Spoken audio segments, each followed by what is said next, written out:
So last night we got some really intriguing news out of the lightweight division. Obviously Abdullah Mason, he's slated to defend the world title on July 4th, the 4th of July, American Independence Day. And it's not just any regular old American Independence Day. It is going to be America's 250th birthday, right? So he was slated to fight the former world champion Joe Cordina. That was the fight that was slated to happen. Obviously, it would have been a great fight because Cordina's a former world champion. He's a guy with a certain level of pedigree in the fight game, but it will not be. It will be for naught because Joe Cordina has pulled out the fight due to visa issues. And obviously, if we're talking about visa issues and things like that, if you're a fighter coming to the States from abroad, that'll always be something that'll be a hindrance to you, and he's no exception to that. So for that reason, Joe Cordina will not be fighting Abdullah Mason on the 4th of July. However, I'm not mad about it. I'm not as mad or as disappointed as I normally would be because I can honestly say that I like the replacement opponent and I like the fight that he's going to take more than I did Joe Cordina. And, right now it's June 24th as I'm shooting this, so we're roughly 10 days away from the fight. So this guy that's stepping in on short notice, this is a guy that really believes in himself. This is a guy that really and truthfully, he's been waiting his whole career for this, 13 years for this, been professional since 2013, been through a lot of trials, tribulations. And guess what? He just so happens to be from the great city of Toledo, Ohio. And that guy comes in the form of none other than the fighting pride of Toledo, Ohio, Albert Bell. Yes, that Albert Bell. It's going to be Cleveland versus Toledo. Toledo versus Cleveland on the 4th of July for the world title. I mean, come on. This is what dreamers are made of. This is, I think it's awesome. And Ohio is a state that has a great rich history of many great fighters such as, Aaron Pryor, even if you want to take it to more of the modern era, Adrian Broner and things like that. And so many great fighters came out of Ohio throughout the year. Sean Porter as well. So Ohio has a big tradition of boxing, right? And the fact that we're going to get, two undefeated, because Mason's 20-0, Bell's 28-0, two undefeated Ohioans from Cleveland and Toledo fighting for the world title on the 4th of July. I mean, come on. How could you not get hyped about that? So I'm really excited about that aspect of it. Now, when you break the fight down from like a technical standpoint, I like the fight as well because Albert Bell, he's a guy that is very experienced in the professional ranks.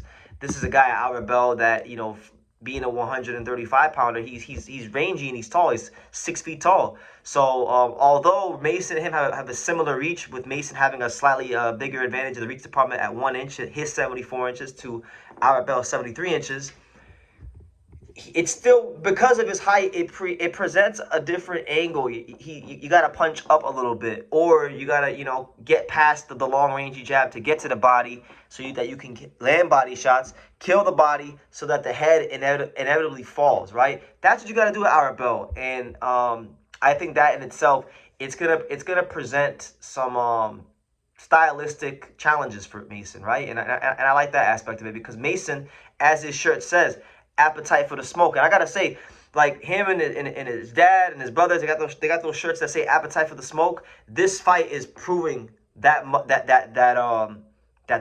saying is not, just for talk. It's not just capping. Like, they really want to fight.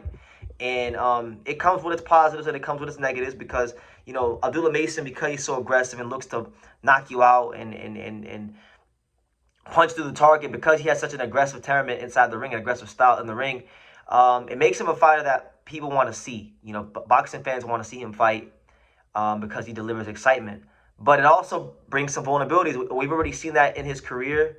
We saw it in the Sam Noakes fight, even when he won the world title. We've seen it when he fought Johan Vasquez and he was dropped a couple times in the first round of their fight. So Mason has his vulnerabilities.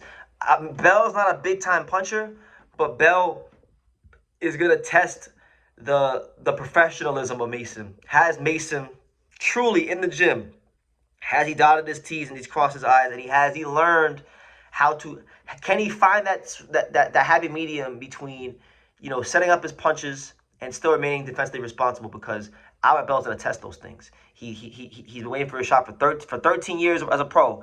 And guys haven't wanted to fight him.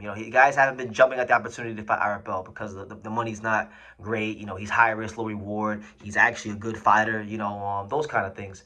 So, and before I even get into the other aspect of this, because Albert Bell was supposed to fight Andy Cruz in a separate fight, in an eliminator fight in July. So I'll get to that here in a second. But I want to take some time too to give Albert Bell some credit, because Albert Bell has not had an easy road, guys. Like, this is a guy that a lot of guys haven't wanted to fight him.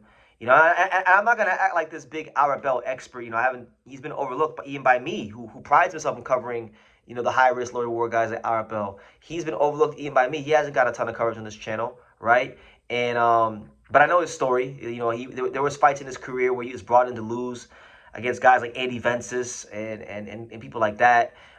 He's never had a bunch of promotional backing or promotional dollars really pumped behind his career. This is a guy that has been independent, and it's not very easy to be independent in the fight game, because promoters have their own agendas and they want to be able to control what goes on. When they can't control you, it puts you behind the 8 ball. Just being honest about the situation. So the fact that he's been able to get all the way to this point, to fight for the world title, with not a lot of money, with a lot of politics against him, with being an independent fighter and things like that, it goes to show you that if in not just in boxing but in life, if you do what you're supposed to do day in and day out, and you work hard and you're diligent and you believe in yourself and you continue and you stick at it for a long enough time, great things will happen to you. And in my eyes, I know it's cliche to say it, it might even be corny, but I believe this to be true. In my eyes, the fact that Albert Bell got to this point with all these things against him, he's a winner in my eyes, honestly. So respect to him.